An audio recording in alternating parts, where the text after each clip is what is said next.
Good evening. It is Tuesday, December 7th, 2021, and coming to you from the Lonely Tree Media Studios in Yakima, Washington, this is the Best Lamm Sports Show.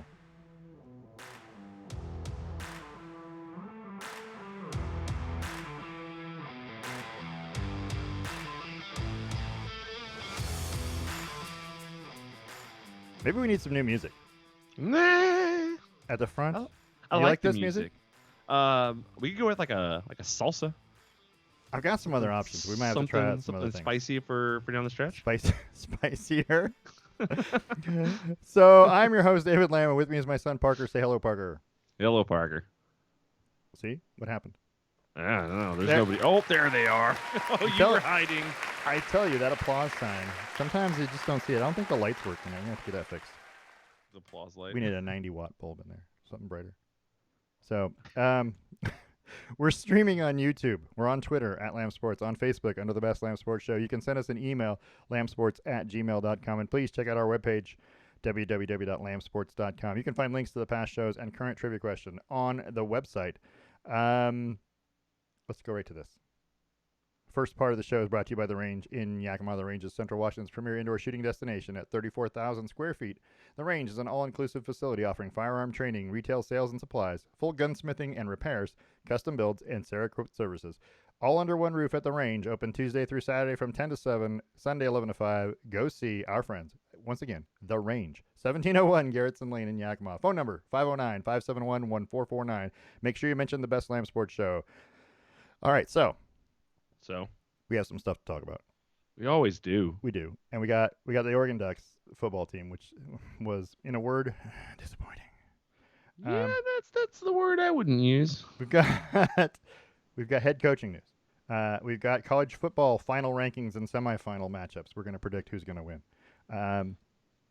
We had the NCAA conference championships, the football conference championships for this weekend.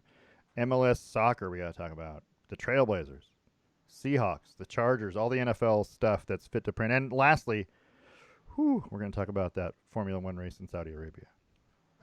Yeah, you want to be here for the end of this show. That's all I'm saying. Yes. Yeah.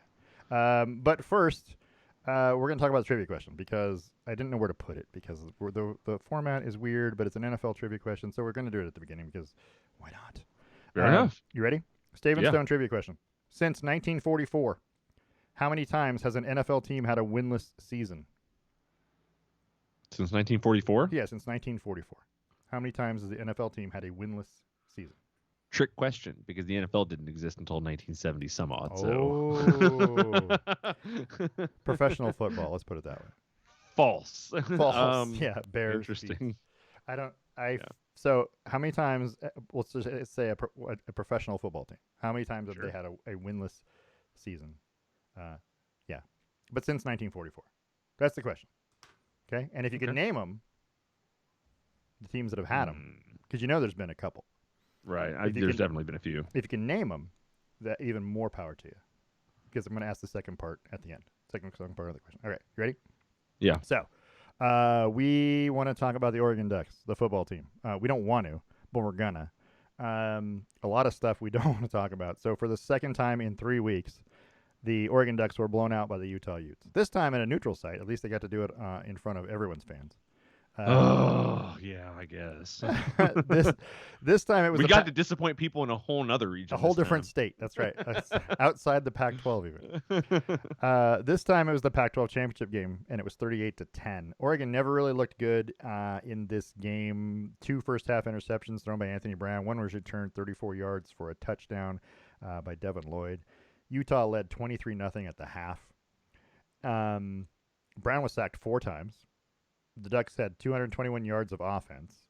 And if Utah's quarterback, Cameron Rising, doesn't throw 2 first-half interceptions, Oregon gets blown out by 40 in the first half. Right. I mean, that was the only thing slowing them down, really. Right. Oregon now, for their troubles, gets to play. I don't even know if you want to talk about this game. Do you want to even talk about what happened in the game? There's not a lot to talk about. It just didn't look good. I mean, Yeah. They're just so inconsistent, but at least this was consistency with last time they played them. So I kind of knew Is that a kind of at least knew what to expect. I was not going to be disappointed if they lost? because I know that against Utah they suck. But I mean, I will say their defense played a little better. It Right? wasn't. There was Yeah. just like in last game, they had returned that kick before the half to make it 28-0. They had that pick six, coming off Anthony Brown's garbage. Yeah. But the defense played a little better. We stalled up their drives a little more. We scored more points than last time. So there are positives to take away. And just like last time, the second half score was 10-7. Yeah. And this time, the second half score wasn't quite that great, but Oregon scored 10 to their 15. What is that? 15? 15 Yeah. 10. Yeah, so 10-15. So we're definitely having a trouble with starting fast. Well, against Utah for sure. Against Utah, yeah. I mean, because we didn't have a problem starting fast against Oregon State, and we didn't have a problem starting fast against UCLA. But it was an issue for a lot of the season. There were games where it did happen. Yeah, there were many games where they just when it reared its head, the Ducks kind of went into this, well, let's just hunker down mode, and I hate that mentality. No, let's figure it out and open it up. Right. So, but yeah, it was just a terrible game to watch, and they refused to give the ball to Travis Dye enough in the first half, and then once they started doing it in the second half, holy crap, success followed. What are the odds? It just it wasn't great. We also didn't have an answer for their running back Tavion Thomas. It's true. That dude's a workhorse. I mean, he didn't have a great average and only a 3.5, but he carried the ball 18 times and he got 2 touchdowns out of it. So he's pretty good. Yeah, and it's still a 10-win team. I mean, to be still a 10-win positive team, thing. I mean, they're for their troubles. They're going to get to play Oklahoma in the Valero Alamo Bowl on Wednesday. December 29th at 6:15 on ESPN. Gosh, what a weird matchup. Both, I don't know how I feel about that. Oregon, Oklahoma. Yeah. Yeah, I just don't know if it's going to be good or not. Well, former Sooner coach Bob Stoops is coaching for Oklahoma, so I think looking forward really cool. to that being the thing. And this is not the first time that has happened, by the way, that a former head coach has come back to coach a team for a bowl game. And you can point to Wisconsin because it happened twice. Barry Alvarez, who used to be a longtime head coach at Wisconsin, became the athletic director. And then when Brett Bielema left in, I want to say it was 2013, at the end of 2012, Alvarez coached the team in the Rose Bowl, 2013 Rose Bowl. And then the very next year, what was his name? Gary Anderson? Gary Anderson, left Wisconsin, and Alvarez stepped in and coached them for the Outback Bowl. So it's happened before, but it's just kind of weird to see that. I kind of like the idea of having, some celebrity coaches, former, comes in. I would love to see Matthew McConaughey coach the Texas team in their bowl game when their coach gets fired. Yeah, well, I mean, you might, because who knows? Sarkisian will be there for how long? Because then he can play himself when they win that improbable bowl game in the live action remake of the live action game. He doesn't have to settle for being the Marshall head coach. He just have to just be the Marshall head coach. Right, he can put that all right to use. Yeah, he can move up to the Texas head coach. I like it. That's right. So speaking of being without a coach, the Oregon Ducks are now without a coach because Mario Cristobal will not be leading the Ducks at the Alamo Bowl. Yesterday, Cristobal was announced as the new head coach of the Miami Hurricanes. He played at Miami from 88 to 92, and he won 2 national championships with them as an offensive lineman. And by the way, when we say yesterday, we mean Monday. Right. When you're listening to 6th, because it's the 7th right now. Yeah, don't do the time warp thing. But yes. When I came on, I said it was Tuesday, December 7th. So you should. You actually said that? Yeah. Even though they're going to be listening to it on Wednesday? Yeah, no, it's fine. Okay. It's fine. I mean, just so you get a frame of mind of what I'm talking about. If I say tomorrow, you'll know, hey, I should be watching this now. That's true. I'll allow it. Okay. Woo. Commissioner has spoken. I like it. So the question we have now is that who is going to be the replacement? Yeah. And there's probably 100 names floating around that you could spout and say this guy or this guy, but who's your number one? Well, hold on. Okay. Before that, the question I want to ask you is: do you fault Mario for leaving? Like, how do you feel about him leaving? Like, are you like, oh, that's a jerk move, Taggart all over again, or like, are you more understanding? I feel like it's a massive step backward because the way Miami's team is, the way they have been, the way they've played, and I'm sure he thinks, well, I can turn it around. I'm from here. I'm a Miami guy. I get it, Sure. but I don't Everyone think says that, I right? don't think you can. I don't think any of those guys could. Who are we talking about? Mark Richt? We're Sure. talking about Manny Diaz, the last one who just got fired. I mean, Yeah. which one do you want to go? Because nobody has brought Miami back to being quote unquote the U. Very true. And I don't think he can do it either. I mean, you can be as recruiting as you want, but now you're in the Southeast where it's even harder to get recruits because Right. you're going to be competing in state with Florida and Alabama and better teams than you. Yeah. So I don't know. I don't. I if it was, I'm sure he did it to go home, but I was gonna say he's taking a lot of money and he's going home. Like he gets to go where he played I'm college and he sure. gets to go where he I was was going to born. say, I'm So sure it took a gigantic amount of money also. right. Well, yeah. So I'd say at the end of the day, if I'm somewhere else and somebody offers me to come home, and even if let's say I'm coaching at Alabama, and Oregon offers me the role, you're gonna think about it at least, and you go, dang, I love Oregon, I love the Ducks, I could make them better, blah blah blah. Whether or not you actually can is another story. But I don't fault him for leaving. I just feel like I just feel like it wasn't a great decision. I mean, as long as you don't come out and tell us this is your dream job, Lane Kiffin, then we're good. That's true. I mean, whatever. They all lie. We all know it. Yeah, I mean, look at me. This is my But dream job. also, Oh, I'm out I of don't here. expect him to say anything else, right? Like, I No, mean, like what? the sound. I This, just don't know what else you're supposed to hear the from him sound bite sometimes. is going to be. I'm looking forward to the challenge. I want to restore them back to the where they belong at the top, and blah blah blah. Right. And We are looking ahead to this game. right. Yeah, the first game and no further. Right. Yeah, no Yeah. further. Yeah, but whatever. So But whatever. Miami is an 8-win program right now, and that's only because they play in the ACC, which is terrible.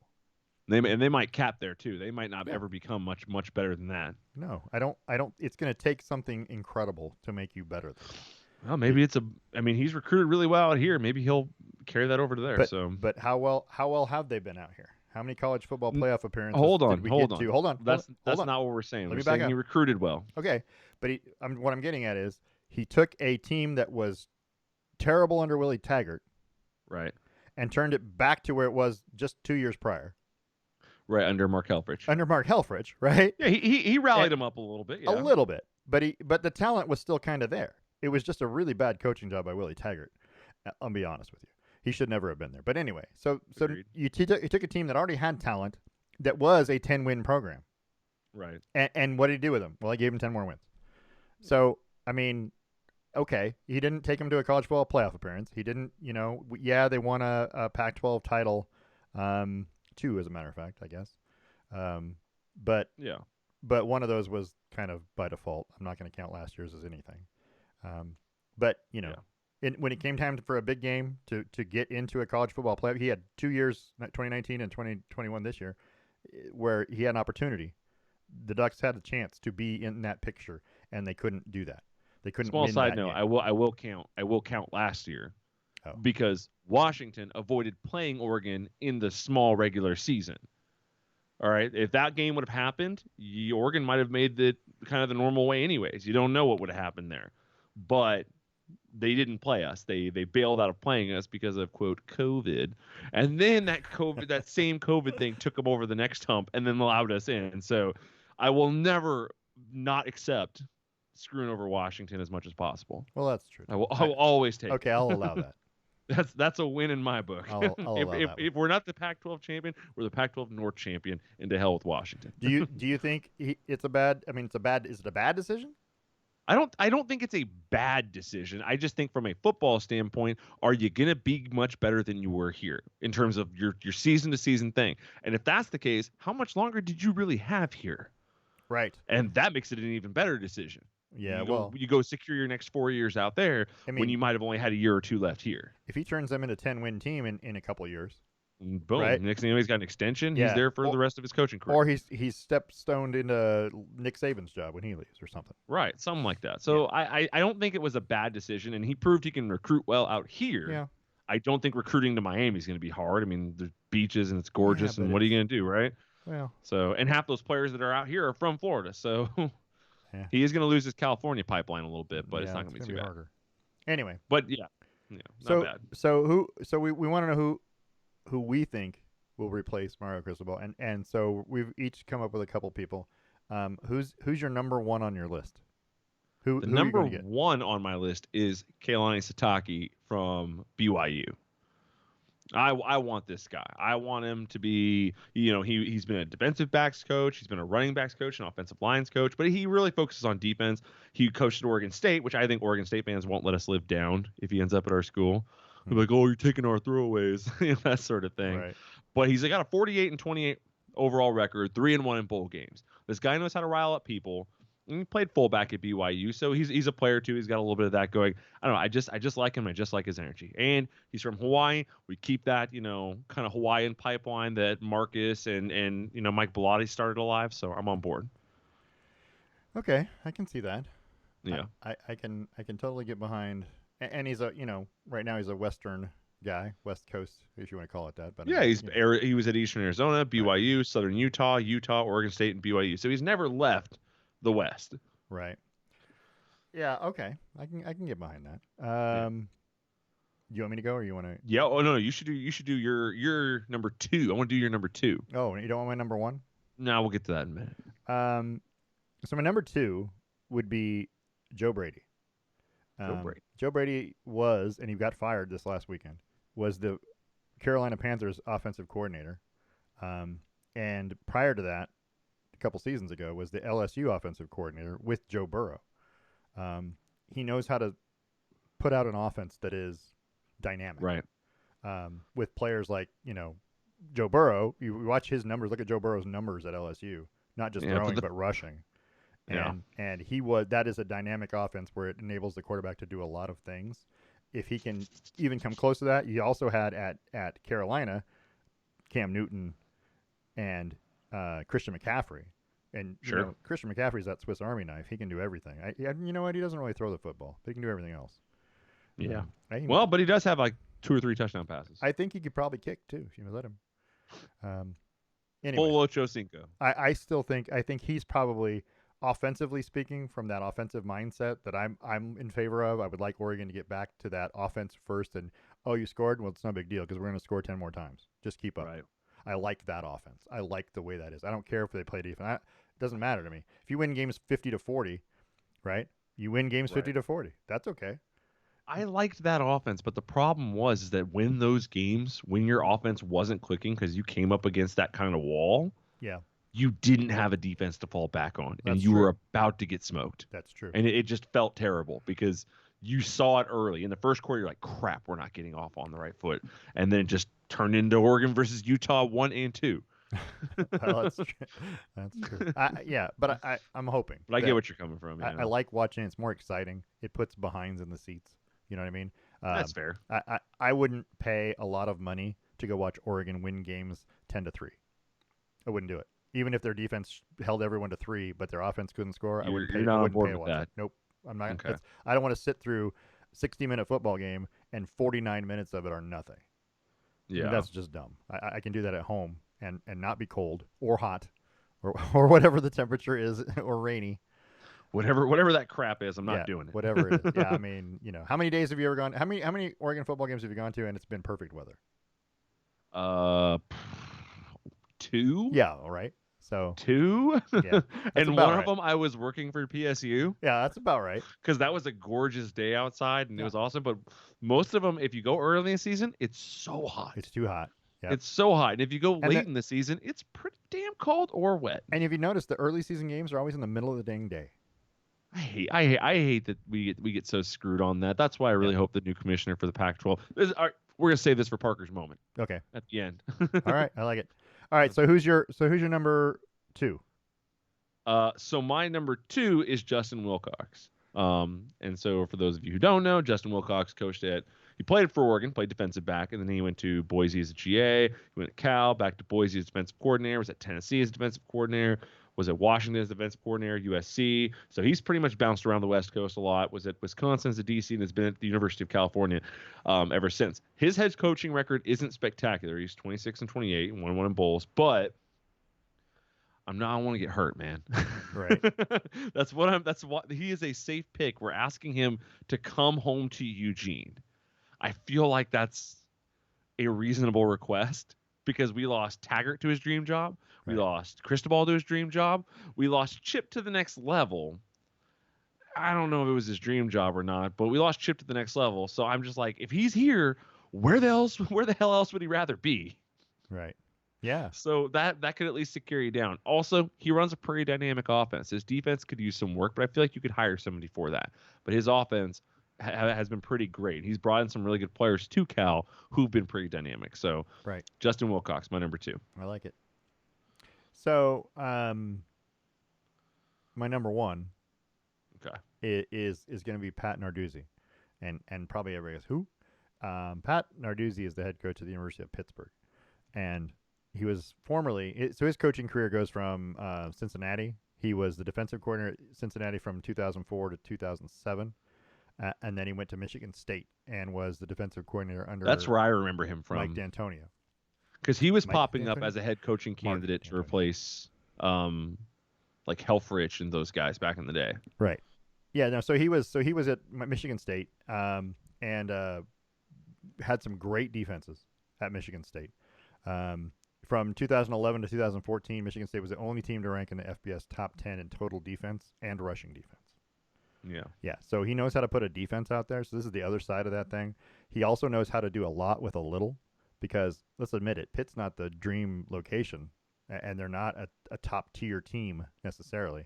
But this last year, 2021, Pitt's 11-2 and won the ACC title, which is fantastic, you know. And he's had a winning season every year at Pitt since he became the head coach. 8-5, 8-5. Well, it was 1 year. I'm sorry. 8-5, 8-5, 5-7. 7-7, 8-5, 6-5, 11-2. So he's managed to win. They're always good. They've been to a bowl game now 5 times in his 7 coaching seasons. Sounds right. So that's pretty good with a team that, I mean, it's Pittsburgh. It's not Clemson. So I feel like they did he's done a really good job. And anyway, I would like to see somebody who can do a lot, take a little bit of talent, and do something with it, and he's defensive minded, but their teams seem to score points, and that's kind of what I'm looking for. Someone who can score points, and yeah, if you're great defense, even better. So I like him quite a bit. I think at Pitt he's gotten pretty lucky with this Pickett guy. Yeah, maybe. But I do like him quite a bit. I love that you said Pittsburgh's not the dream location. It's not. Every time I think of Pittsburgh, I think of. Did you ever? All right. First of all, the last movie, The Dark Knight Rises. Yes. That's filmed in Pittsburgh, and it's Right. all gray, and Right. it's being overrun by criminals. That's and Gotham stuff. City. So I think about that. Yeah. And then number 2, did you ever see the Seth Rogen movie, Zach and Miri Make a Porno? Yes. With the guy, Yeah. that's set in Pittsburgh, Yeah. and the one guy's like, hug it, chug it, football. Yeah. I think about those people living in Pittsburgh. I don't know about that, but I mean, it's a gritty, town. It's not Yeah. glamorous. It's not LA. It's not New York. It's not Miami. Maybe he likes that vibe, though. Maybe he likes the grind it out to win it type of Maybe, but environment. But Eugene's not exactly a glamour city, so I mean, It's definitely not. so I mean, why not? But I mean, I'm not saying he's going to leave there or anything, but it would be in my opinion, it would be a step up for him. And Sure. and I'm not sure what Oregon's looking for, to be honest with you. I don't know what their criteria is right now. what they're after. Yeah. But yeah. Anyway, Oregon traditionally has been an in-house thing. You know what I mean? I don't think it's going to be that way this time. Well, but I like it. the last time they didn't do it, it was Willie Taggart. So I'm just saying, just beware. That's all. That's it. Word of caution noted. Do not do that again. That's all I'm gonna say. Let's talk about the conference championship games. You want to talk about that real quick? Yep. All this last weekend, championship week, on ESPN, ABC, CBS, every channel, pretty much. The Big 12 championship, number 8 Baylor 21, number 7 Oklahoma State 16. Kind of didn't really expect either one of them to be much better than the other one anyway, and neither one was, and Baylor won. Took a goal line stand, I think, for Baylor to win that game. Right. But it was, that's kind of what I expected. Neither team is great. SEC championship was the next game on that day. Number 1 Georgia, in a big upset, losing to number 3 Alabama 41-24. I don't think anybody really saw that one coming. Yeah, it seemed unexpected. Yeah. But also by the same token, you're kind of like, well, this is crazy. But also, again, when you discount Alabama, you probably gonna pay for it. And I still think Alabama has a lot of weaknesses. And we'll talk. They didn't look like they did that game. We'll talk more about that in a minute. Okay. In the American Athletic Conference Championship, number 24 Houston 20 at number 4 Cincinnati 35. So Cincinnati completed that undefeated season and got themselves into the college football playoff, the first group of 5 team to do so. We'll talk more about whether they should be there or not in a minute. Sure. The Big Ten Championship, number 5 Michigan blew out Iowa 42-3. That wasn't even close. That game was just ridiculous. I think it was 14-3 at the half, but Michigan just eventually, Iowa could not move the football. Anyway, Just didn't look good. They just didn't look good. The ACC Championship, as I mentioned earlier, Pittsburgh beat Wake Forest 45-21. In the first, I think it's the first ACC Championship in like 7 years that didn't have Clemson in it. That's insane. That's a crazy stat. I don't know if that's 100% right, but I Imagine feel like being it's true. an ACC lifer, like maybe you like Virginia Tech or Virginia. You or Virginia. We'll go with Virginia. You've always not been quite great, but you root for the ACC, and just year after year for the better part of a decade, you have to root for Clemson every year. That kind of sucks. Yeah, I mean, so let me look and just look at the history just to see how close I was. 1, 2, 3, 4, 5, 6. So yeah, it's the first time since 2014 Still that sucks. Clemson was not in the ACC Not any better. championship. Gay. Oh my gosh! And I go even further, and tell you that since 2005 they've been having the ACC championship game, right? Right. That's when they split into divisions, and only 2, 3, 4 times. So that's what, 16 years, 17 years. Only 4 times has it not been either Florida State or Clemson in there. Interesting. One of those teams was in that How game. boring. Right? That is exactly correct. Can we get a little excitement out here? Jeez no, we don't Louise. do that. So Yeah, it'd be like that sometimes. it does. So anyway, so there's that. But anyway, so that all led to the college football playoff final rankings coming out on Sunday, and this is them on the screen right here. And this is them. This is them. And I have some problems with this. And Let's hear it. I'll tell you what they are. Well, first of all, let me just say the semifinal games are set. Number 1 Alabama versus number 4 Cincinnati. That's the Goodyear Cotton Bowl Classic. That is at 12:30 Pacific on New Year's Eve. Okay. And number 2 Michigan versus number 3 Georgia in the Capital One Orange Bowl. That's at 4:30. Both games are on ESPN. Fair. And I just want to go on record as saying that I think this system needs an overhaul. And I'll tell you why. Why is that? I don't like the committee approach for selecting 4 teams. Okay? If you're not going to expand it, then there's not much we can do about it. But you need to expand this to 8 teams. It seems like a no-brainer. I think it's coming. Yeah, it seems like a no-brainer to me. What I suggest is you don't need a committee to decide this If you have the tie-ins properly. Right, but you will need them for seeding purposes, but you won't need to decide who gets in necessarily. Right. I mean, you have an 8, right? And then you have the Power 5 conferences. All conference winners get in. Maybe you have a committee for the final 3. Right. So 5. But you have 5 Power 5 conference bids. Right. The 5 conference champions. You win your conference, you're in. You're in the playoffs. Same thing as the basketball tournament. Easy. You have 3 at-large bids. 1 is guaranteed to the group of 5. Yeah. And so you only have 2 other teams to pick. And then you have to seed them, and that's fine if you want to do it just for seeding purposes. But at that point, you're only making a decision as to who the, 6th and 7th or 7th and 8th place teams are. And someone's going to get angry about that, but still, it's a lot better than what I see here, which was, Georgia was 1, Alabama was 3, but Alabama beat Georgia, so now they're number 1. How come Michigan's not number 1, and you're not making Alabama and Georgia play each other like you should have? Yeah, I don't quite understand that Because part of it. Money. And I'll tell Yeah. you. Oh yeah, it sells. And it's the SEC. So if you believe in the SEC bias and you believe that ESPN is part of it, and I do, this is the way to ensure that Alabama and Georgia play for a national championship. Otherwise, it's pretty shocking the amount of people that don't believe it. If you had Alabama at 2 and Georgia at 3 and Michigan at 1, then Alabama and Georgia, only one of them could have gotten into the final. Right. So this way you ensure that there's a chance that they both play for the national championship. They still have to win. Yeah. You're absolutely right. But you kind of rigged it so that to ensure that there's a chance. Otherwise, there would have only been 1. So, but anyway, that's just what I'm saying. I don't know anything. I don't know that Cincinnati is the fourth best team in the country. I don't know what they are either, but But I'm not going to discredit them but when I look through super easily. when I look at teams 5 through 10, I'm not sure any of them are either. That's a fair point. so I don't know who do I tell you turn around and go, okay, well, Notre Dame, well, they lost to Cincinnati. Right. Ohio State didn't make their conference championship. They lost to Michigan and Oregon. Baylor, okay, they beat Oklahoma State, but they lost earlier in the year to Oklahoma. I don't know. And then Ole Miss, why is Ole Miss even in the top 10? Right. Who did they beat? So the answer is no one. no one.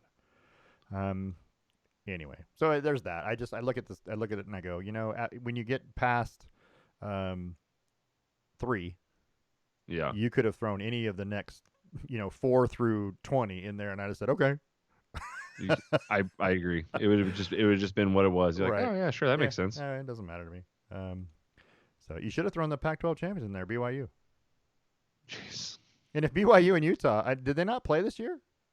They did. BYU beat Utah earlier this year, I think. Yeah. Yeah. So BYU is the Pac-12 champion, without a doubt. They won 5 Pac-12 games. Ipso facto, you work for the bank Right. works for me. Ipso facto. That's correct.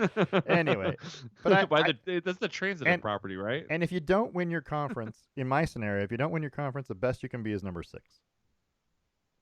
Right. And right. so that's helpful in that whole, oh, well, these are still the 2 best teams in the nation at, Georgia and Alabama. How in the hell did Oregon still end at 14th? I don't know. We got shellacked 2 of the last 3 games, and I mean shellacked. Hold How on. did we end up anywhere near the top 25? Let's back up. Iowa got shellacked 42-3. Yeah, I saw that. And they're behind us. Oklahoma didn't make the conference championship. Yeah, that's fair. Wake Forest got. I see what you're saying here. So they're the teams that are behind us should be behind us. So I can't. And the teams that are in front of us should be in front of us. Probably should be in front of us. I think it's a fair spot, to be honest with you. I think Utah might even be a little underrated because they lost 3 games, but they were all at the beginning of the season, and since then they've been just hot. And I guess when I do this the way where they changed the quarterback, right? Yeah. That one guy quit and the other guy came in. But I guess when I do this the way where I go, okay, Oregon plays Iowa. That's we probably beat them. Oklahoma, I don't know. I actually don't know about that one. Yes, we're gonna find out. Feels like a win. NC State feels like a win. Clemson this year feels like a win. Houston feels like a win. But then you go the other way and you go BYU. I don't know. Pittsburgh, probably not. Utah, clearly not. Yeah. Clearly not. And then everyone in the top 10, I doubt. Yeah. Well, except we already beat Ohio State. But but that was one. Oh yeah. I will admit, if we played them again right now, I think we're getting smoked. So also one thing we forgot to mention was Kayvon Thibodeau is not going to be in the bowl game.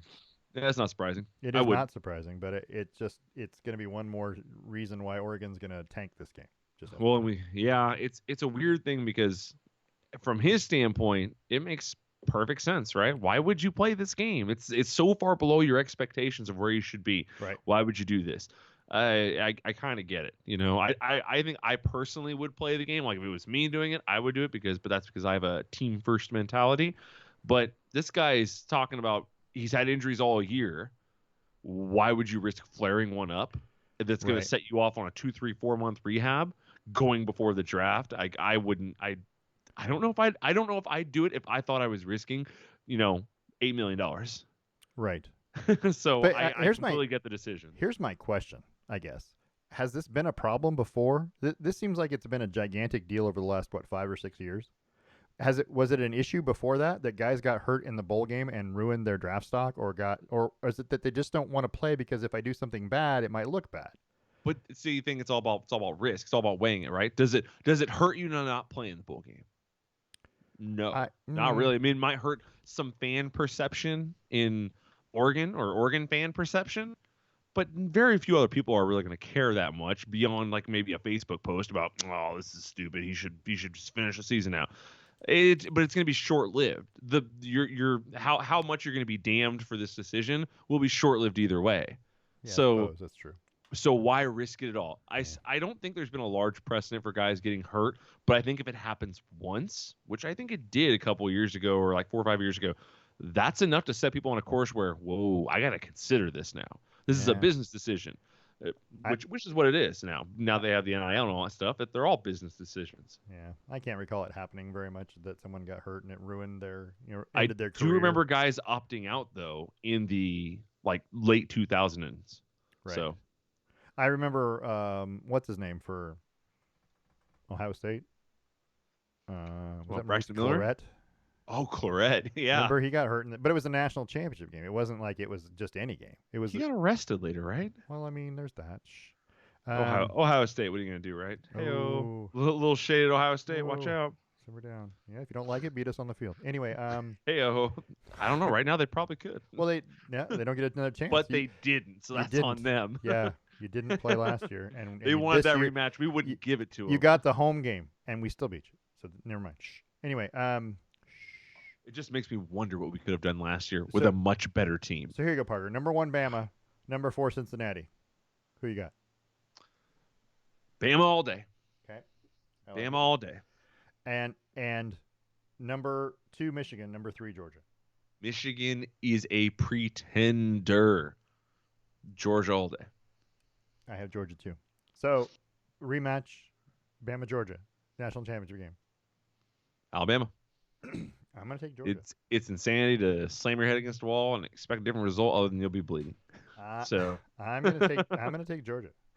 Georgia's good, but I mean the thing I keep running into is what did they do all year? Who did they play all year? They ran their way through one of the weakest conferences or divisions in a conference ever. And you can say what you want about Kentucky. You can say what you want about Tennessee had an improved year. You can say what you want about Florida, I guess, if you have to. But they just ran their way through a pretty weak schedule and then got to Alabama. And Alabama was the first great team they played. They played a bunch of good teams. I might go in a bunch of and even more okay teams, but Alabama was the first great team they played. They got smoked. I remember looking up at that scoreboard and seeing it was like 14-13 or whatever it was. And I was like, man, this is going to be a tight game. Then I was working, so I helped some customers with a bunch of transactions. And I looked back up and it was like 38-13 or whatever. I was like, what is going on?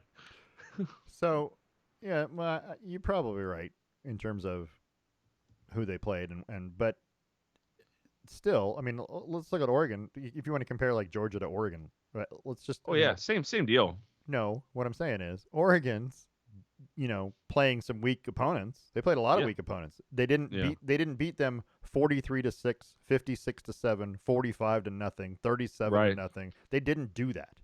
Georgia did that, and I would bet you that Tennessee at Tennessee was much tougher than Stanford at Stanford, and they went in there and beat them 41-17. That's a much bigger, that's a big win, right? At Auburn, 34-10.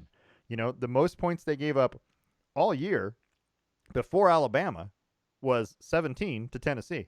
Right. And everyone acknowledged that their defense was fantastic. Yeah. I mean, it seemed really good because even other teams play them. I'm not getting that, but I mean, just going through these teams here, you're going Clemson.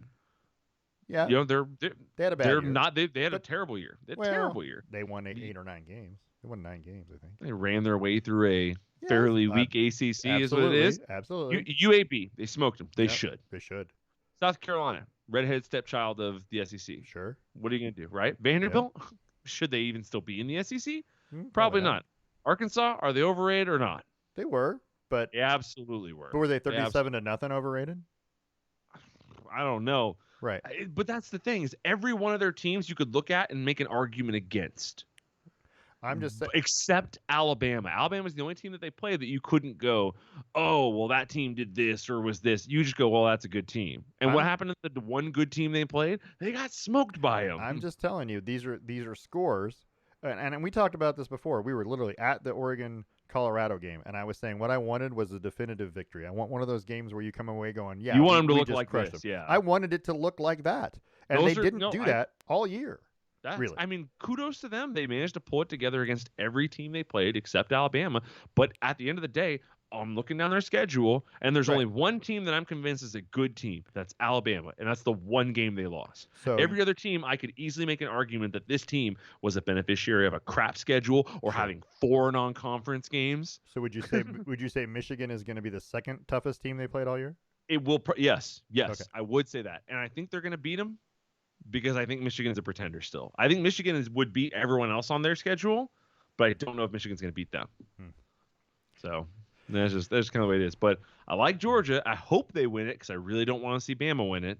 Yeah. But also, I just don't think it's going to happen. I'd rather see Michigan win it, but that's just beside the point. I would agree with that. I would rather see Michigan win it. Or Cincinnati. But I just feel like that's a very bold projection. Cincinnati's not going to do crap. They I could know, but barely handle Houston. I They know. were getting behind a Houston in a half. Imagine what they're going to get behind Alabama in a half. All right, we got to move. Oof. We got other stuff. Yeah, So we got to move on. we got to move on. So let's talk about Portland Timbers, shall we? They earned a place in the MLS Cup Finals after beating Real Salt Lake 2-0 on Friday night. Yeah. Felipe Mora scored in the 5th minute, and Santiago Moreno scored his first MLS goal in the 61st minute. And if you didn't see it, that goal was amazing. He launched it from quite a ways out, and it beat the goalie, but hit the upright, hit the left post, and then bounced back, hit the goalie in the back, and went in. I mean, it was pretty amazing. But hey, a goal's a goal. Right. And so, by virtue of Portland's regular season points total, they will host New York City FC for the Cup Final on Saturday at noon on ABC. First time it's ever been in Portland. It's their third time in the Cup Final. This is the first time they'll be the host of the Cup Final. So they got a home game for the final. Congratulations to the Timbers. Tickets went on sale today, and apparently it was an absolute disaster. Crap show. Yeah, I bet it was. Yeah. Because secondary market prices are well above $1,000 for the highest seats. Yeah, well, Portland and Portland has most of the soccer stadiums are not huge. Let's be honest. Portland's is not big by any stretch compared to some of the others, but so that drives up that price real quick. Anyway, there's only so many tickets. Yeah, this is section 95, which is the highest right section that you can get. So in a corner and high, row P out of S. So your few rows from the top, $1,410. Well, I'll take and two. This dealer has 20 tickets. Yeah, he bought them all, right? Right off the They bat. need to bring back. All right, I'm going to throw that in Parker's minute at the end. Limit needs to be a limit. But anyway, all right, let's go. We are well over the halfway point. Oops, it helps if you change this thing. Yeah, we talked about football for a minute. And we're going to talk about more stuff. But anyway, so where was I? Oh, yeah. So second half of the show is brought to you by Boss Kitty Hand-Dyed Yarns. Be sure to tune in to Boss Kitty Live for knit-alongs, exclusive sales, games, fun, meet new fiber friends. If you go to BossKittyShop.com, you can get your DK fingering weight yarns as well as stitch and progress markers. And if you're looking at the website, which I'm hoping that you are, BossKittyShop.com, they have all these different color schemes, colorways, which is pretty awesome. So go check it out. That's all I'm saying. You can buy them a gift card. Let them pick it out themselves. Boss Kitty Hand-Dyed Yarns. Yarn so boss, you'll knit your pants. So we're moving to second half of the show because we got to go. And let's talk about the Portland Trailblazers for a minute because, I mean, we got nothing else to do. So the Blazers, we talked about it last week that they had trouble winning on the road. They were 1 and 9 or something on the road, right? Yeah, because they were like 10-1 at home. They're now 11-14 after losing their third straight game last night, 102-90 to the Clippers.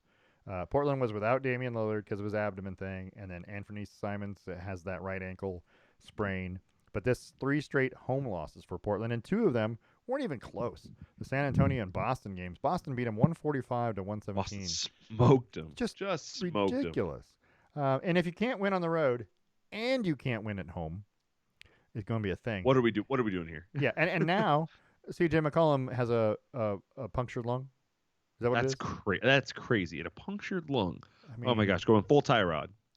Yeah, I mean, I don't know if it was from a needle or what, but it was. I'm just saying, Damian's out, and CJ's out, and Anthony Simons is out. You're without 3 guards. That's your top 3 guards. I mean, just saying. And being fair, last night they actually played. They put up points. Yeah, they played. They scored 117, but they also gave up 145. What are we doing here? 145. Most of those to Peyton Pritchard in the fourth quarter. So it was ugly. 3 games. If you ever want to, what's it called, blueprint for not taking your foot off the gas pedal, that was it. That was it. Just don't stop. Just keep scoring. 3 games in the NBA tonight. The Brooklyn Nets beat the Dallas Mavericks 102-99. The New York Knicks 121-109 over the Spurs. And then the Celtics and the Lakers are in the second quarter with about 2 minutes left. Lakers lead 54-51. At the Staples Center, there's still time. If you're listening in LA, you can still get in for the second half, I think, if you get over there. Yeah, but also it's not called the Staples Center anymore. So just No, it still is, isn't it? They took down the sign today. Oh, goodness gracious. What are they calling it now? Hold on. Staples Center, I didn't new see name. that at all. Yeah, so they changed the name. It's the Crypto.com Arena. Oh, good night. We've gone to cryptocurrency. Yep, the Staples Center letters came down today. People were posting pictures of it on social media. All right. The Crypto.com Arena. That sounds better. Mark that in your calendars. Clearly sounds better. I'm going to go to the game at the Crypto Arena. I think that they should take the Staples name, move it over to the new Clipper Stadium. Yeah, it's probably not going to happen. Staples might not have any money. I don't know. Does anybody actually work in an office anymore? So there's no. Does anybody work supplies. for Staples? Well, that's true too. I don't know. I feel like nobody works in an office. They're not buying office supplies. Everybody's working from home. Quick side note. So one of my two jobs is I work at the Duck Store, and we're fairly low budget. We're a nonprofit and things like that, but we have the most baller staplers. They're gold swing lines. And those things are like 10 pounds each. Like, that's a heavy stapler. It's heavy duty. It's such a crazy thing. Every time I think about it, I ask them, like, where'd you guys get these staplers? And they told me it was at a Staples. Oh, of course. And I was like, how long ago? They're like, I don't know, like 10 years ago. And I'm like, they're still kicking? These things are legit. They're legit staplers. I feel like I've never heard anyone say our staplers are balling before. They're gold. And may never hear that again. We can put a picture on the website or whatever. Okay, because they're super shiny. I feel like that's never going to be said again either. The last 5 minutes at work every day is just polishing the gold staplers. You got to keep up appearances. That's right. If you got time to lean, you got time to clean. People are like, "Can you staple this together?" I'm like, "Actually, I just cleaned it." There's a small fee. They also use gold staples. So we'll keep an eye on the Trailblazers. Because they're not great. Because in about a month, we're not going to have any more football to talk about. So their next 3 games are brutal. They got at Golden State. I assume that's a loss, and then they got Minnesota. So that might not be terrible. But then they've got versus Phoenix. Like, that's a loss. So yeah, they probably will stand to go 1-2 the next 3 games and fall to not a great record. Well, I think they're about to go pretty soon on that gigantic road trip too. So, maybe it's not coming. Maybe it's not that. Starts January 13th. Yeah, January 13th to January 23rd. They're on the road for like 6 games. So those games are Denver and Miami and Boston and Toronto and oh my gosh. They'll be in playoff contention until January. Yep, probably. And then they'll sneak back into that 8th seed just to get blown out in the first round. Somewhere in March, they'll just climb back in it. Classic Blazers. We'll let you know, guys. We'll keep track of it. You guys don't have to watch it. We'll keep up on it. Yep. So there's that. All right. So let's talk about the NFL. Let's talk about Seattle Seahawks first of all, who won on Sunday, which is news in itself. Yeah. 30-20. That was a questionable win. Questionable how? Did you see the pass interference in the end zone on the second to last play of the game? Part of the game. No, it was not. He was holding him from the very top of his route into the guy waving for the ball, which I don't know why you're waving for the ball when somebody's draped all over you. And then the quarterback passed it. We're talking about he was being held and grabbed for a good 3 seconds before the ball was even thrown to him.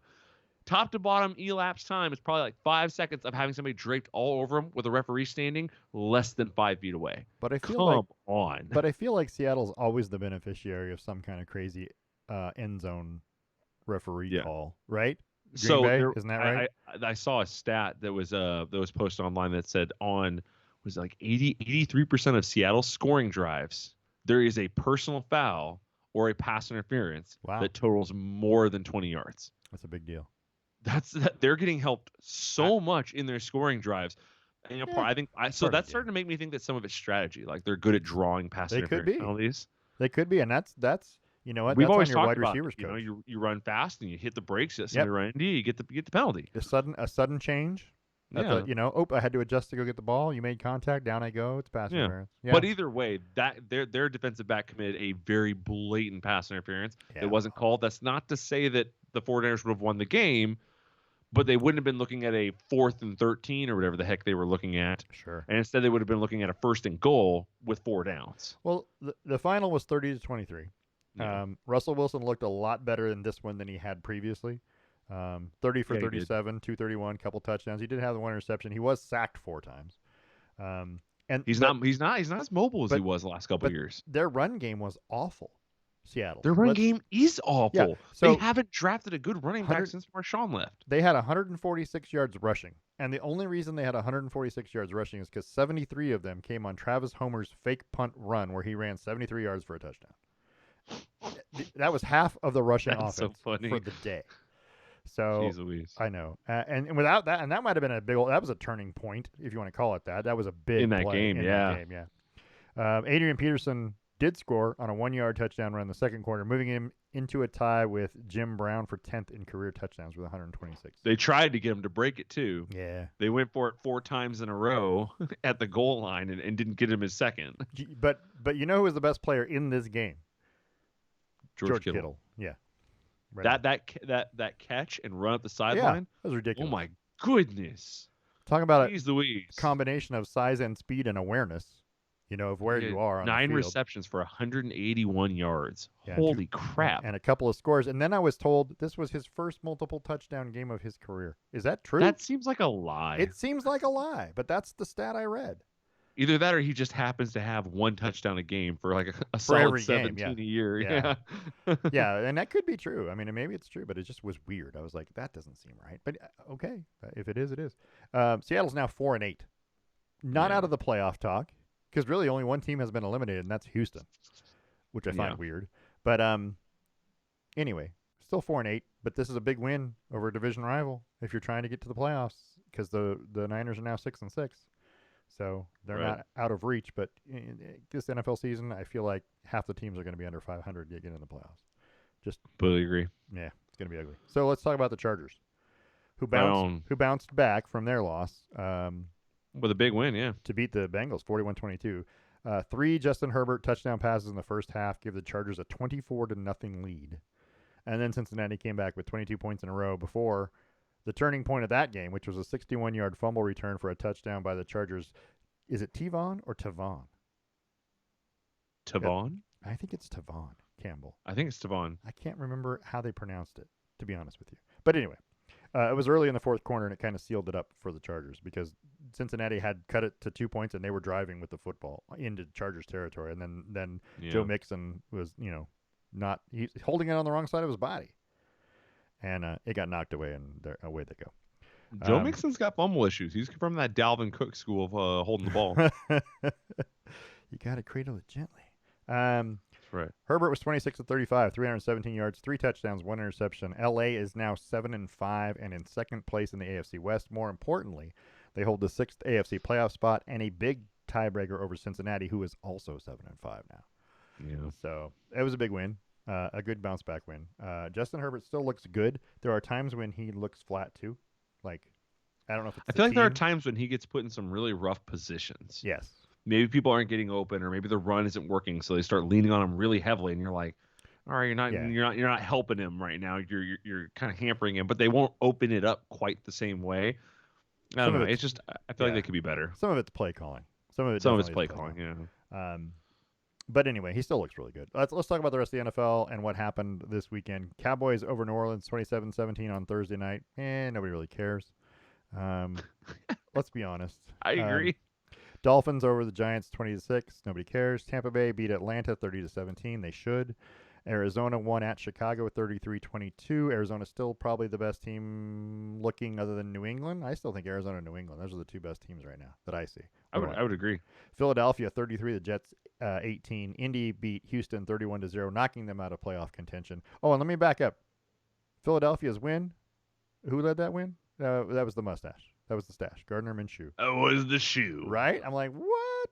So did you see that video of him afterward celebrating with his dad? Yeah, I did.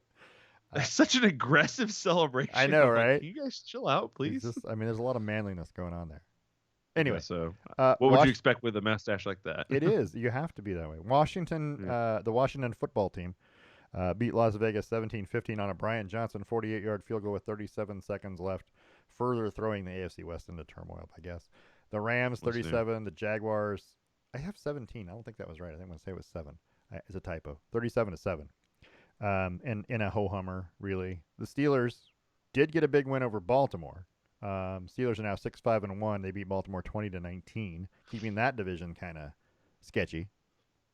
Right, the worst team in that keeping division. It around. worst team in that division is 6-6. That's Cleveland. So yeah, they're all kind of within a couple games of each other. It's just such a weird division. It really is. And then let's see what else. Where are we at? Kansas City. Kansas City 22, Denver 9. That was Sunday night. Daniel Sorensen with a 75-yard pick six for Kansas City in the fourth quarter of that one. Monday Night Football was a weird football game. I watched that and I'm still shaking my head.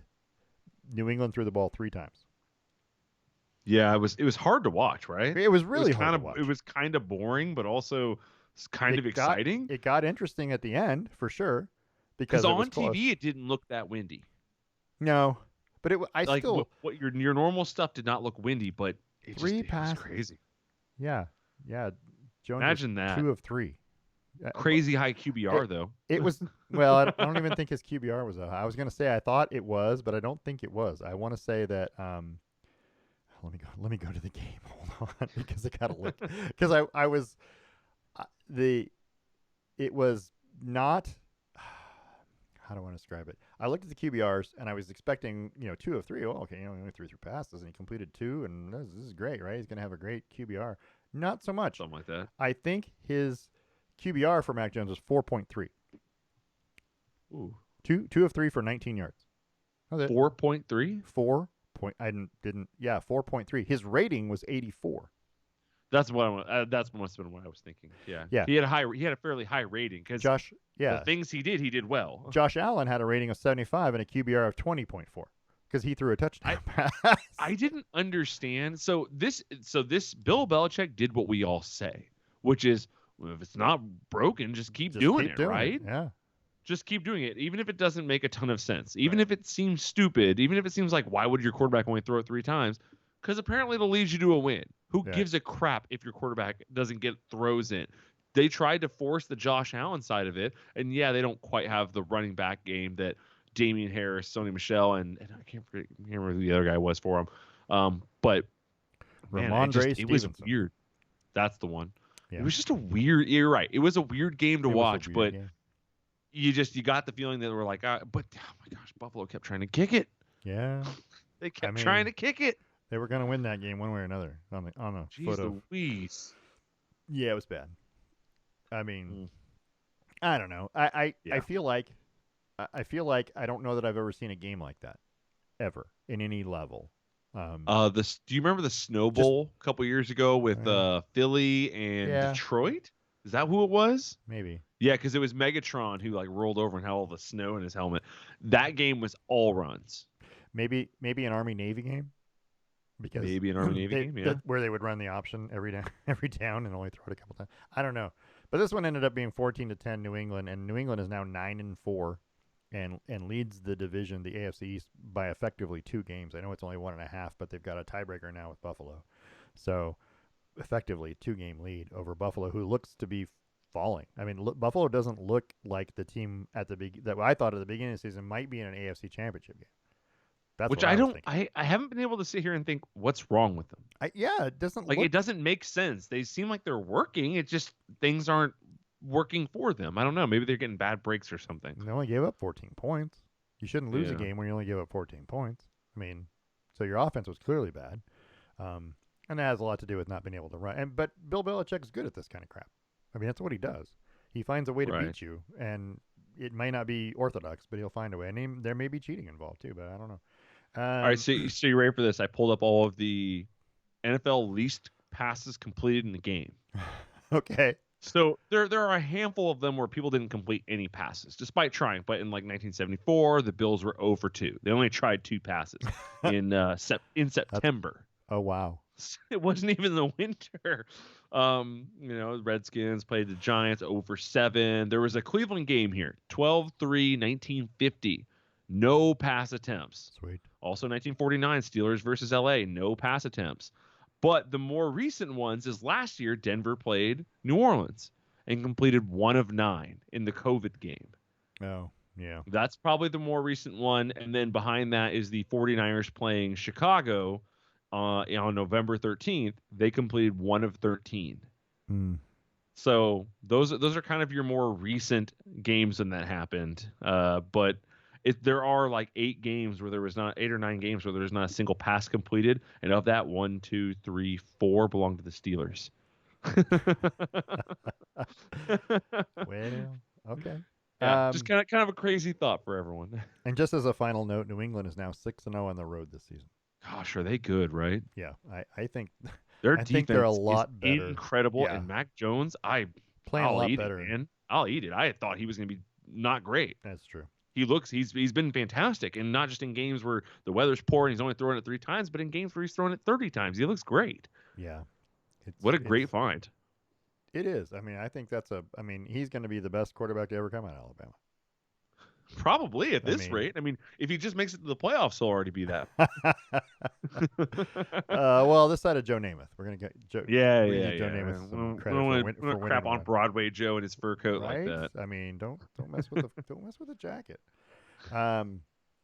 So, all right.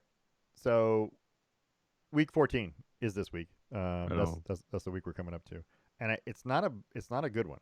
I'm just gonna say this. Here's your week 14 some not great games. Thanks to ESPN, and we try and pick out those games that are going to be good, and I'm gonna give them to you in reverse order. The 3 that might be interesting to watch, and I'm gonna go with Baltimore at Cleveland. In that, it's in the division. There's only 2 games separate them. I don't know how good Cleveland is, and I don't know how good Baltimore is. I really don't. This could be a gigantic blowout, or it could be nothing. It could be a 0-0 game. I don't even know. But I think that's what makes it interesting, because I have no idea what to tell you who's going to win that game. Right. I'll go with that one. Secondly, Las Vegas at Kansas City. Yeah, that's not bad. Also a divisional game. Las Vegas needs a win to stay in this division race, really, because Kansas City's starting to run away with it. Like we thought they would anyway, but yeah, they didn't look like that really. And then the last one is Monday night's matchup, and that's the Rams at Arizona. And the Rams, that's also a must-win for the Rams, I feel like. Not to make the playoffs, but to make any kind of a chance to win the division. They're going to have to win. That's fair. So those 3 games. Everything else, I don't know. Is there anything else you see on there that you'd pay money to watch? So Dallas, Washington strikes me right away, because that's a division where Dallas is pretty far ahead, but Washington's been playing pretty well, last little while. So that's a game that strikes me right off the bat. Obviously, you want to know if Seattle's going to keep it going, right? Keep the mojo going. Right. Are they going to beat Houston in Houston? Like, that's kind of a tough one, but I think they will. But I would tune into that one mostly because I have to around here. That's just the game we get. So what are you going to do? Buffalo, Tampa. Obviously cross divisions, cross conferences. I want to know if it's AFC and NFC, but I want to know, is Buffalo really struggling that much? And this is a good test because Tampa has a great defense. Right. So, and then we're no longer going to be playing in the snow. It's down at the beach. So I don't know. That one strikes me as another really good one, but it's cross division. So it doesn't have a lot of, cross conference. It doesn't have a lot of implications. Right. But I did like Baltimore, Cleveland. That is probably the highlight of the week. I left out a game. We didn't even talk about it. Entirely left out one, Pittsburgh, Minnesota? No, the intent was not of this week, but of last week. The intent was to cover it a little more in depth because Detroit Which won. one was it? Oh. I mean, Detroit We don't have to celebrate mediocrity. Come on. We do have to celebrate Detroit winning because they're not going to be an answer to our trivia question. You see what I'm saying? It tied in. And the only game that really mattered was Detroit ruined a chance to be in the answer to our trivia question. Yeah. With that 29, was it 29-27? Is that what the score was? 29-27. Yeah. Over the Vikings, who Kirk Cousins had the passing leader of the game, the rushing leader of the game, and the receiving leader of the game, and still lost. Oh my gosh! Well, they were due. Detroit is playing better. Just hadn't won yet. So I'd be careful if I'm Denver. They're not too far out of. I mean, they're not winning great. They're not losing great, but I mean, they tied with the Steelers 16-16, 13-10 versus the Browns, 16-14 versus the Bears. Those are their last four games, including this win against them. I don't know. They're not. You're right. They're not playing bad. They're just not getting some good breaks here and there. Yeah. Or they're not making their own luck yet. I don't know how to say that. So let's talk about what happened over the weekend. Yep. On the track. Formula One was in Saudi Arabia at the Saudi Arabian Grand Prix in Jeddah on Sunday. Um, Lewis Hamilton won. He also recorded the fastest lap, so that means he and Max Verstappen will head into the final race of the season at Abu Dhabi even in the points standings. Just the way the FIA wants it. We think we're pretty we sure believe that that's true.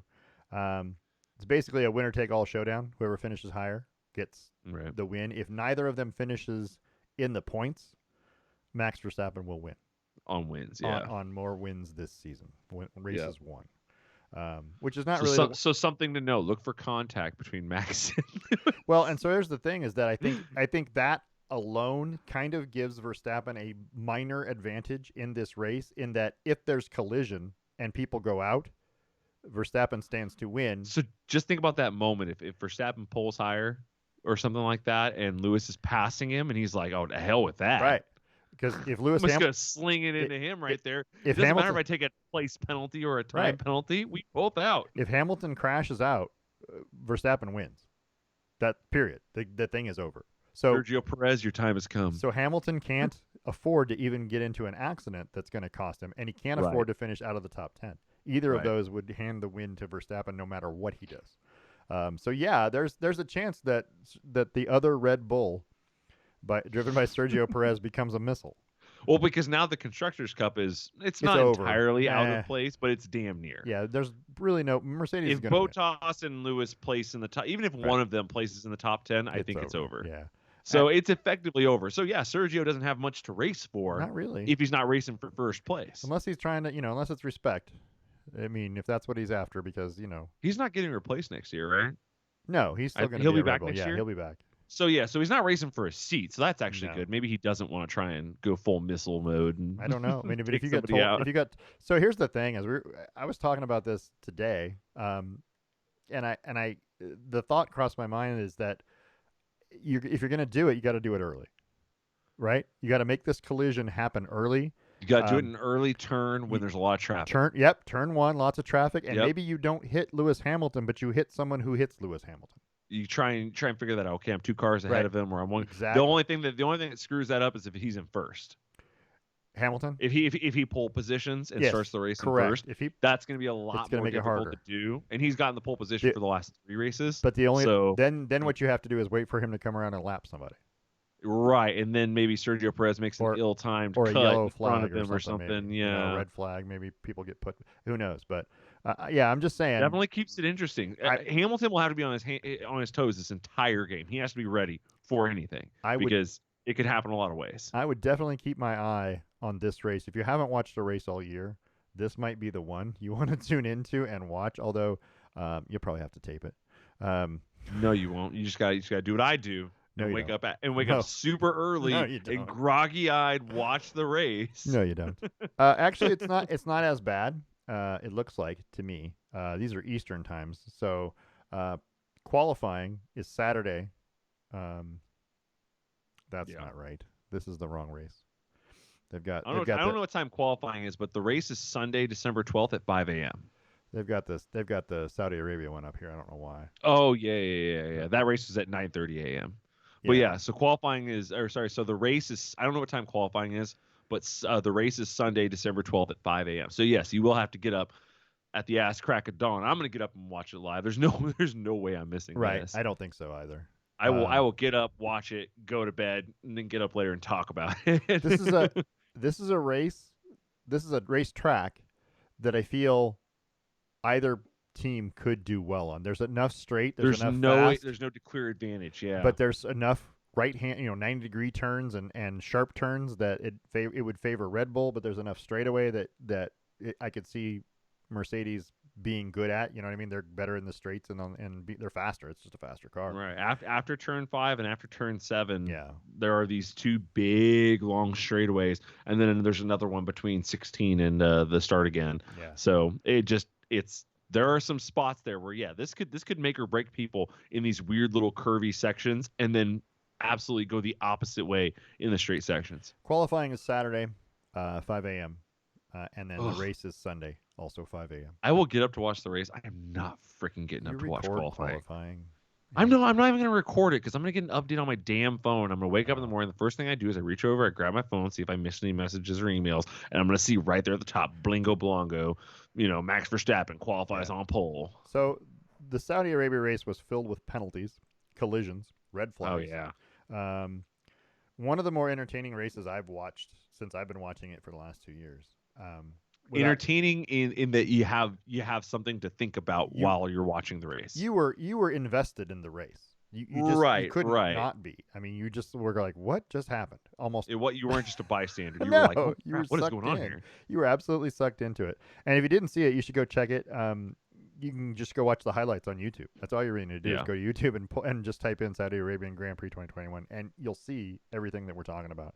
Wild. It was wild. Narrow course.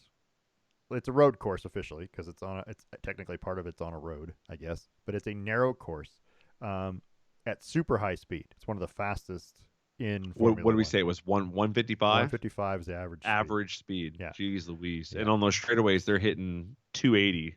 Right. So, yeah, it's kind of like, driving through Montana, but still.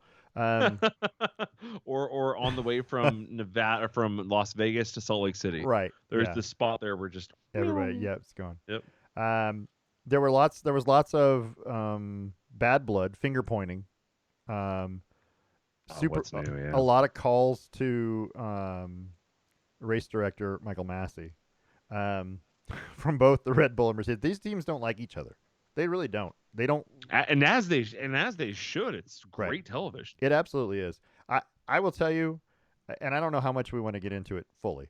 Because we got in an argument just before we went on the air about our opinions about it. And we're of differing opinions of a lot of what happened. But if you just want to go watch it, watch. I feel like at the end of the day, we actually have a fairly similar opinion. Yeah. But we both argue the same way, and that we challenge the other person. And I think we're to justify their spot. I think we're all of the belief that just let them race the race. Stop. I believe that until somebody wrecks somebody. And then you have to. Well, that's true. It for what it is, and if you don't have a precedent for constantly assessing what it is, that's a problem. Then you're in a weird situation. But I do agree.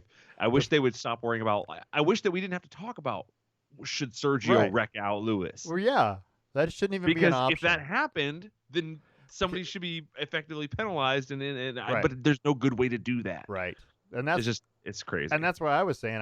I don't think you'd see Sergio Perez just like dive bomb into Lewis Hamilton. I don't think you'll see it either. Yeah. I think it'd be subtle if it does anything. He's gonna try and nudge Lando Norris, who nudges Lewis Hamilton. You know what I mean? He's gonna try and just tap someone, and it's gonna cause keep him anywhere near Mazepin. You'll be fine. Well, that's true. I mean, if you can, then it's justifiable. Or Leclerc, apparently, based on you won't even have to cause the collision. Then he'll do it himself. I don't know. Sure. I feel like. Yeah, I feel like it's something we shouldn't have to talk about, we're kind of in agreement that the F1 stewards who actually decide what is and or isn't a foul or a penalty are full of crap. They've been doing some weird stuff this year, and it's not that they're inconsistent in the way they rule about events, but in that they're ruling about events. Period. Right. Yeah. When they do rule, you're like, okay, that makes sense, but. They don't rule on something. Yeah, there's sometimes and you're like, why didn't you do that? Yeah, sometimes the exact same thing occurs in a different race, and they don't say anything about it. Yeah, and then that's all of a the way sudden they do. It, yeah, and that's the inconsistency. It's not, when they enforce it, it is the same thing, and that's fine. But if you're not going to enforce why'd it you do a penalty here and not there, or why was it this team and not that team? That's another thing that happens. Why are we not penalizing Haas in the 15th place for that crazy ass pass they just did on Williams? Why are we only looking at 1 and 2? We should be penalizing Schumacher for sending everything into a red flag to start with. Oh my gosh! I swear, if you lose both cars in a race, like Haas did, you deserve a special penalty. It's happened more than you know, but it was bound to happen on this track because of the high speed and that there's blind corners because they're walled. It's a walled track. Because it's a race course, a street course like Monaco. Those are blind corners. You come around the corner doing 100 and whatever, and you may not see that there's a thing in front of you. It just happened, or someone going slow, or who knows what, and all of a sudden there's issues, and so it made it more interesting. I'm not sure that it needed that much to make it interesting, but it It was It pretty had a lot of interesting. implications to begin with, but all that stuff eventually sorted you out with a tied up game, All right? of the slowdowns too, the virtual safety cars and the safety cars and then the red flags and I mean all that stuff just slowed the race to a crawl, which was kind of annoying. Now, Um, hear me out. I'm tired of this yellow flag crap. All right, people running yellow flags, going too fast during yellow flags. What if, and hear me out, yeah, the FIA has something tied to the car that automatically slows it for a them? governor, yeah. That Good that God. That would then eliminate all this crap about, oh, well, he was it going too fast through a yellow that I, wasn't actually a yellow because somebody waved the flag premature. Like, the hell with that. I'll tell you what happens. I'll tell you Fix it. why. I'll tell you why that isn't a thing. And it would be okay, well we slowed your car down, right? And someone's going to say, "Oh, well you slowed mine down more than theirs." Or, "Oh, you hit it at the wrong time and my engine didn't work afterwards." Or, "Oh, this is what happened and you're fixing it or rigging it or And then you once you give the cheated." FIA control of the Yeah, cars, and then they can rig you everything. run into a whole another set. Yeah. I'm losing power. Are you really losing power, or are they Or did they throttling your sap power? you? Yeah, exactly.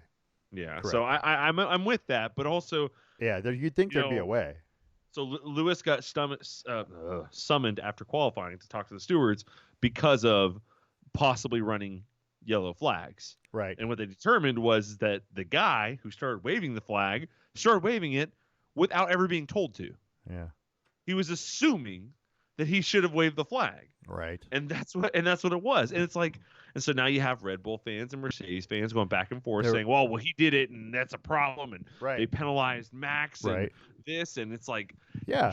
And it's the it's a stuff stupid situation to be in for not having this whole thing be fixed. and it's the little things like during this race at one point when they were under yellow before it went to the first red when Oh Schumacher yeah, when they're when under when yellow. Lewis pitted. Yeah, Hamilton is pitting and Bottas is second and Verstappen's third. Well, Mercedes needs to use the same pit area to do Right. both of them come in and change their tires. So Bottas starts slowing down. He And was he's cruising. and he was Hamilton he was way back behind Hamilton because You and I will agree that was a crap strategy. That was yeah, not crap. It was it was a unsportsmanlike. right, and it's illegal. Unsportsmanlike. It's not Yeah. it's in the rules. It says you have to be within 10 car lengths and he wasn't Right. clearly, and he was slowing down intentionally, number 1 so that they would have time to pit Hamilton and he'd jump in behind. But number 2, it's slowing Max down. You know what I mean? Even though we're under Just a yellow. little bit. Why not? Right. Right, but it's still, getting in his It, head. And then the next time they restarted and Verstappen is out in the lead, right? And he's running around the formation lap as they get ready. right. And then Hamilton's in second and he slows way way down and he's got to be within 10 car each car has to be within 10 car lengths of the car in front of them. And he Yeah. slowed way way down because this is his strategy is, well, you hurry up and stop so your tires get cold and I'll take my time and I will creep up here behind you and my Right. tires will still be warm when we start. Little did they know they were going to be able to get out. Right. That was on the formation lap, right? Yeah, that was on the formation Okay. lap, right? Yeah, that's right. That's right. So it Yeah, just get a little extra time with the tires. yeah, I used to think I've only been watching Formula One now for this season, and yeah, not even this full season, probably about a third of the way into the season to current. right, But it's been absolutely crazy because you're learning more about it. But I used to think that how can a driver affect a race that much, or how is it not just settled on the track? That's that NASCAR way of thinking, right? It's right, all settled right out there.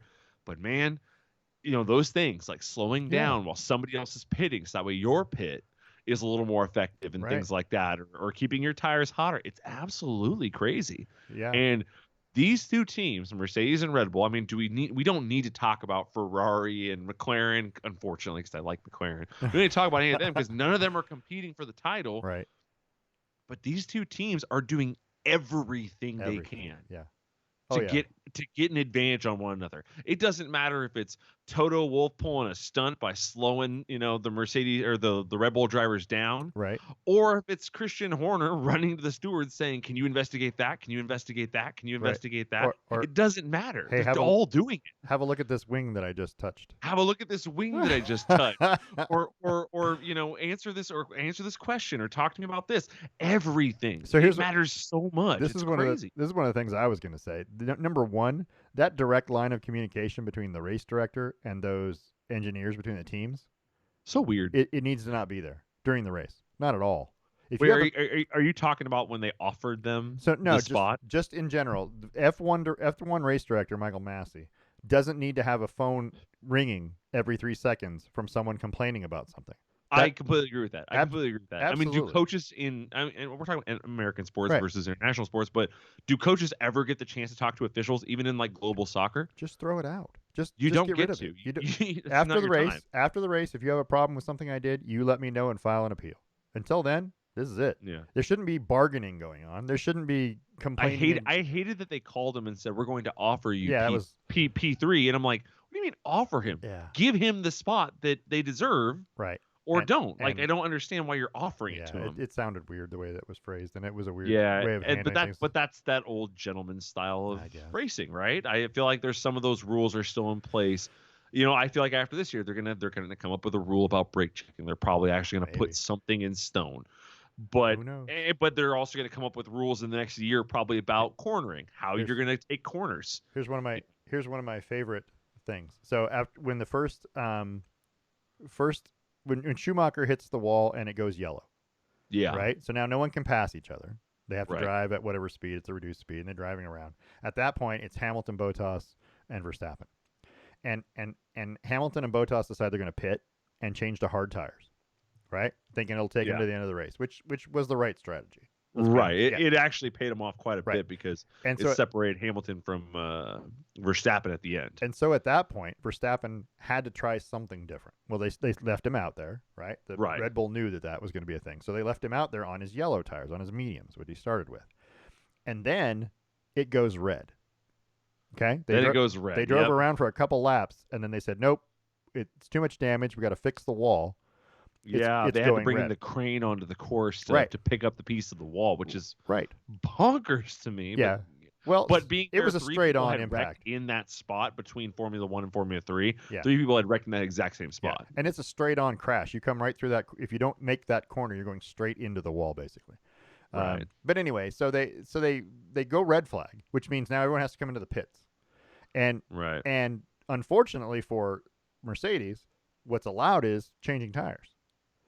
Well, Right. they had already gone through the pit stop and given the lead to Max because he stayed out. Yeah. And then Max gets a free pit probably stop. didn't need to do that. Yeah. Max gets a free pit stop basically and gets to change tires for free, right? Switches onto his mediums. Yeah. And at that point, you heard Lewis Hamilton.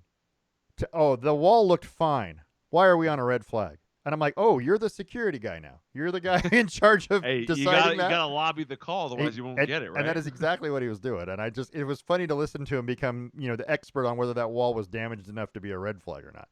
And I was like, wow, okay. So how many? Let me get this straight, Lewis. You passed that wall at 180 miles an hour, and you were able to effectively look at it Well, it was and under. determine its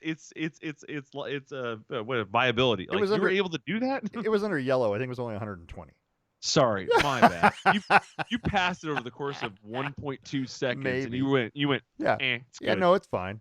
But I mean, what else were you going to expect him to say? And he was he basically called the fact that they red flagged it crap, basically saying, "No, this is crap."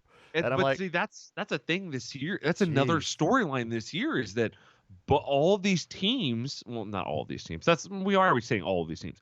Right. Red Bull and Mercedes are all just talking garbage and here's all my- the time. And here's my question. So if they don't red flag it and they don't go fix the wall, and Hamilton flies off at that same corner for some reason, and he Sure. hits the same spot that Schumacher hit and gets killed in a collision with the wall, they would have really come unglued, wouldn't they? And said, "Oh, you should have fixed the wall." So I'm like, just let it be. This is not that kind of fight that you should. He was upset that his And it's a pit race stop that he was won anyways. Yeah. Not that he knew it at the time when he Right. said it, but Yeah. That I was mean, not the safety. I mean, you don't cry about safety and say, "Well, this guy's being unsafe," but that wall looks fine. But let's also be real here. This course, I 2 know. days before they raced on it, Yeah, was a dirt road. It was sand for the most There part. was not even a building for Yeah. spectators to stand in. It was there was crazy. no pit. They put it together so fast. Dude, that's questionable. Well, That's questionable in and of itself. yeah, but if anybody's got the money to do it, it's the Middle East. All those tracks are kind of that way. I understand that, but how do you know you didn't build on a freaking sinkhole? Like, Well, how are you not going to know that? it Like, didn't you might not cave know in that yesterday. For 5. I know it's We're good. true, and they're not going to use it again until next year. So right? We got a year they to have a fix whole it. year to kind of work on If this something whole happens. thing. Next But year's going to be. I don't know. I like the idea of the narrow track that I risk dig it. reward, Yeah. and I mean it happened in qualifying. Verstappen swings that last corner just Yeah. an inch wide, hits the wall, Yeah. and that cost him the pole because he was on pace. He was going to have that pole easily, Yeah. and that changed the whole complexion of the race probably. So anyway, but anyway, it was fun to watch. I would suggest watching the F1 race this Really good. weekend Really if you good can. Yeah, race. it'll be fun. It will be interesting. If you just watch that race and probably this final one, I'm just going to assume, but Yep. probably that race and this final one, you'll be pretty pleased with your F1 experience. And you'll be caught up. Yeah, you'll be caught up on everything you need to know. That's right. All right, so we got a final segment that we like to call "Your Mother Thinks I Talk Too Much," and Parker is going to talk about something that is near and dear to his heart. What is it, Parker? We're going to talk about tickets. Tickets. I'm not talking about the speeding kind. Right. I am talking about the Timbers opening up their ticket sales online. I'm talking about all online ticket sales. It is hot garbage. The fact that I was talking to somebody who works for the Portland Trailblazers, their ticket manager, because I was asking about season tickets, and he told me there's one guy who owns 280 season tickets. I'm going to ask you this: where do you think he lives? 280. He owns 280 Blazer season tickets. 280 seats, season ticket seats. Yep. Where do I think he lives? Florida. That's close. That's very close. He lives in Georgia. Okay. He's never been to a Blazer game in his life. He just sells the tickets. Never been to one. He buys them there. He owns about 60 seats to the Dallas Cowboys. He owns a handful of seats to the Green Bay Packers. He's had them for a while and things like that. He owns seats for all over the country. This guy is never going to go to a freaking game, but because we do online ticket sales, he can hop on. So obviously the Timbers are putting up their tickets for sale, and then right off the bat, ticket prices fly through the roof. All these scalpers and resellers get a hold of them. We need to go back to inline ticket sales. You need to have to go to the stadium to get a damn ticket. Yeah. It's crazy because there was a period of time where it was kind of balanced. Yeah. It kind of worked to do some online, some in person. It was nice, but it's really shifted one way, and it's made it impossible to go to any event without paying a premium if you don't get the ticket at face value, which you're competing with not only everyone who wants a ticket, but also MFs in Florida and Georgia trying to take the tickets from you. So, yeah, I think that you should be rewarded for being in a tent and a sleeping bag outside the stadium. Absolutely. And Absolutely. getting in line. Here's the issue that I see with it at the moment is you're talking about putting a bunch of people in line, you're dealing with COVID and all this stuff. But even then, we've been dealing with this now for 7, 8, 9 years. Right. So this could have been going. We could have been fixing this 4 or 5 years ago. A couple years ago, I wanted to go to a show so badly. Tenacious D was playing in Portland on my birthday. Wow. And I was so excited. And we got online, and we were on there for launch time. And we watched the numbers count down 3, 2, 1, boom. And then immediately it said sold out. Immediately. That's ridiculous. And then we go and look in the secondary market, and people are charging $500 for a $20 ticket to go watch them. And I was like, dude, this is stupid. I don't like that either. So I'll tell you the other thing that bothers me when you go to not just at like a general concert, but when you look at things like the Super Bowl and the World Series and the elite sporting events. Yeah. I don't like the fact that there are celebrities out there buying tickets that can afford they can afford that price, and they've never been to a football game all year. But we're going to go to the Super Bowl because I need to be seen there. And I'm like, stop it. Well, a lot of those tickets are free. I do know that. Well, that could be that. The celebrities get free tickets. And that's the other thing. Comped tickets or tickets that are, this team has X amount and this team has X amount. Well, you need to reduce that number. I mean, outside of the families it's of not the your teams mom playing in whatever event that is. Yeah, it's stupid. If it's not your mom, you don't need 27 tickets because your entourage is that big. That's ridiculous. Your mom and dad, okay. Your brother, all right, maybe. But you know what I mean? Yeah. It doesn't need to let the fans who actually helped you get here, that pay the money during the regular season, go to those games.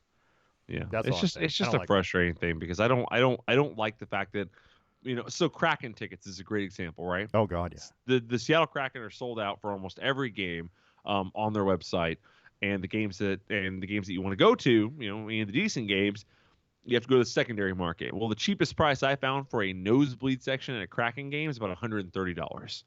And I went through them all last night. If you want a decent seat, 200s level, that mid-tier section, you're going to be shelling out at least $300 a seat. Yeah, that's to go by yourself for a last place hockey game. for a team. Yeah, so that's why I'm waiting until next year probably to go to one, because Right. next year that'll jump The down. It's newness not will wear off. the newness will wear off. They're no longer, it's not an inaugural Well, season, you that gotta sort of thing. But you gotta pay hey, for Jerry Bruckheimer's, theatrical true whatever at the at the games. experience. Yeah, the Kraken experience. It's just I silly, don't man. know. It's You're it's right. crazy.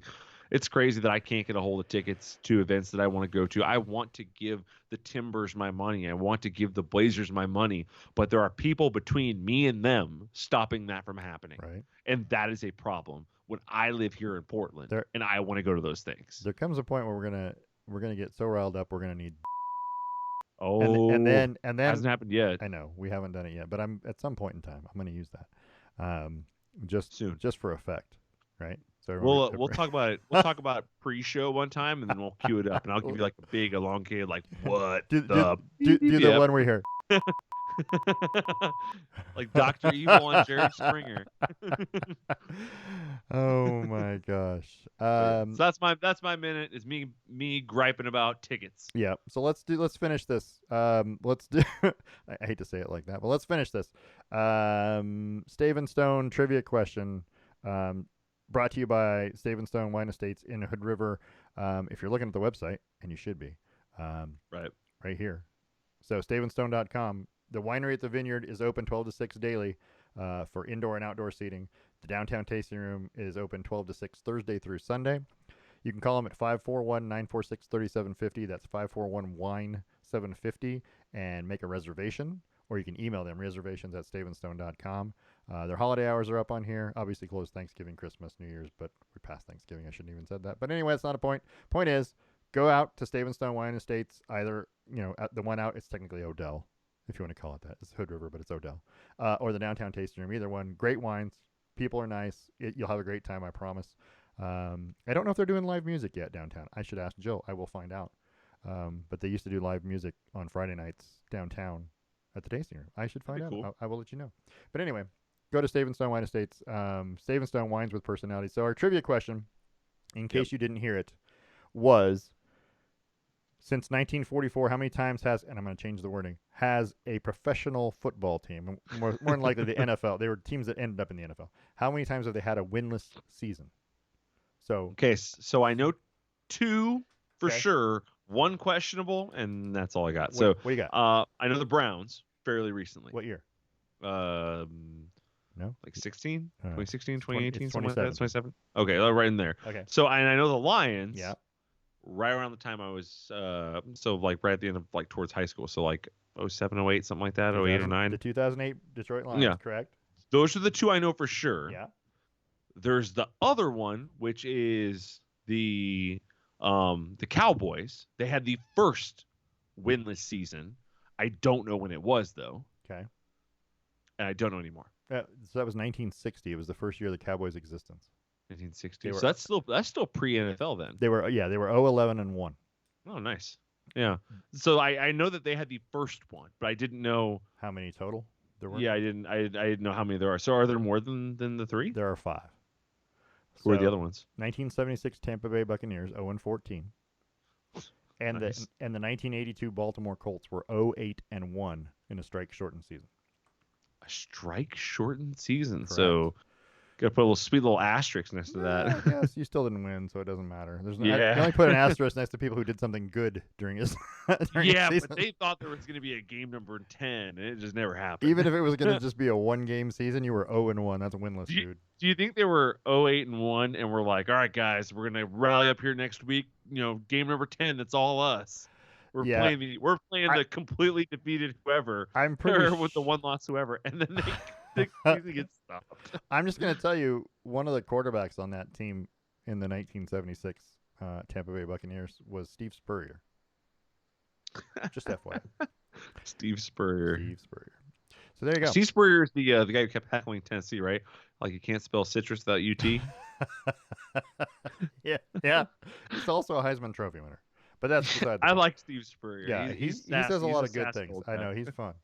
But anyway, that's the answer. And Detroit's just missing it this year because I feel like they're going to finish 1-15, but whatever. Or no, they tied, right? They tied They tied. Pittsburgh. They're already out of it. Yeah. They could be 1-15-1. Yeah, they were already out of it before. Which, if they lose 15 games, it would be the third most ever in a season. Just FYI. Jeez Louise. Right, because Detroit and Cleveland are the only two that were 0-16.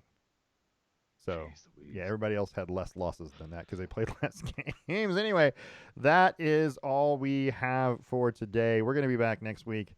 We will tape it and play it. I don't know what time we're going to tape it, but it'll be available on Wednesday, December the 15th. Right. More college football, NFL news, MLS Cup final, the final score from the Timbers and NYCFC. We'll also talk about Formula One and the Abu Dhabi race, and the final. We'll give you our opinions of that.